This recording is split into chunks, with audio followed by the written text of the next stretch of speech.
ഭംഗിയുള്ള ജ്വല്ലറികളൊക്കെ ധരിക്കാൻ ഇഷ്ടപ്പെടുന്നവരാണ് മിക്ക സ്ത്രീകളെങ്കിലും പലപ്പോഴും അത് വൃത്തിയായി സൂക്ഷിക്കുന്ന കാര്യത്തിൽ പലരും വിമുഖതയും മടിയും ഒക്കെ ഉള്ളവരായിരിക്കാം. അങ്ങനെയുള്ളവർക്ക് വേണ്ടിയുള്ള കുറച്ച് ടിപ്സാണ് ഇന്ന് പറഞ്ഞു തരുന്നത്.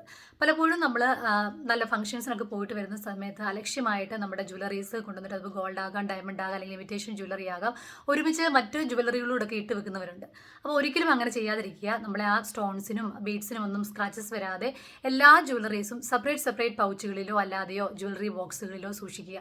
മറ്റ് ആഭരണങ്ങളോട് മിക്സ് ചെയ്ത് വെക്കുന്ന സമയത്ത് അത് നമ്മൾ സ്ക്രാച്ചസ് വരാനും അത് കേടുവരാനും ഒക്കെ സാധ്യതയുള്ളത് കൊണ്ട് നല്ല ടിഷ്യൂ പേപ്പർ കൊണ്ടോ നല്ലൊരു ക്ലോത്ത് കൊണ്ടോ അധികം പോറലൊന്നും ഏൽക്കാത്ത വിധത്തിൽ വൈപ്പ് ചെയ്ത് വൃത്തിയായിട്ട് വരുമ്പോൾ തന്നെ ഊരി വെക്കുക.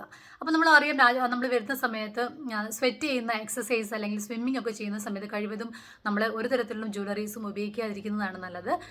എസ്പെഷ്യലി പ്രഷ്യസ് ആയിട്ടുള്ള ബീഡ്സും അങ്ങനത്തെ ജ്വല്ലറീസും ഒക്കെ ഒരുപാട് സ്വെറ്റ് ചെയ്യുന്ന സമയത്തും സ്വിം ചെയ്യുന്ന സമയത്തും ഒക്കെ. അപ്പോൾ നമ്മൾ അഥവാ ഈർപ്പമൊക്കെ പറ്റിയിട്ടുണ്ടെങ്കിൽ തന്നെ അത് വൈപ്പ് ചെയ്ത് വൃത്തിയായിട്ട് തന്നെ കൊണ്ടുവന്ന് സൂക്ഷിച്ച് വെക്കുക. പിന്നീട് പലതരത്തിലുള്ള മെറ്റൽസ് ഒരുമിച്ച് സൂക്ഷിക്കുന്നവർ കാണും. ഇപ്പം ഗോൾഡും സിൽവറും എല്ലാം അങ്ങനെ ഒരിക്കലും ചെയ്യാൻ പാടില്ല.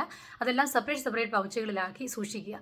പിന്നീട് ആളുകൾ ചെയ്ത ഏറ്റവും വലിയ മിസ്റ്റേക്കുകളിലൊന്നാണ് വാല്യുബിൾ ആയിട്ടുള്ള ജ്വല്ലറീസ് ഉപയോഗിക്കുന്ന സമയത്ത് ഹാഷായിട്ടുള്ള കെമിക്കൽസോ ബോഡി ലോഷൻസോ അല്ലെങ്കിൽ നമ്മൾ ഉപയോഗിക്കുന്ന ബോഡി സ്പ്രേകളോ ഒക്കെ കഴിവതും നമ്മുടെ ആഭരണങ്ങളിൽ പറ്റാതെ സൂക്ഷിക്കുക.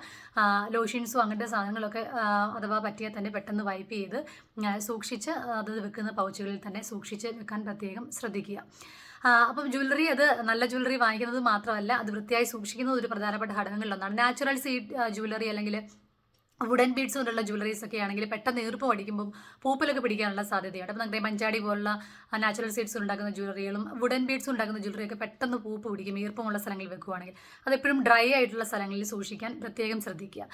പേൾ ജ്വല്ലറീസും ഇതുപോലെ തന്നെ നമ്മൾ വൃത്തിയായിട്ടും ഭംഗിയായിട്ടും പോറലുകളൊന്നും ഏൽക്കാതെ സെപ്പറേറ്റ് പൗച്ചുകളിൽ സൂക്ഷിക്കാൻ പ്രത്യേകം ശ്രദ്ധിക്കുക.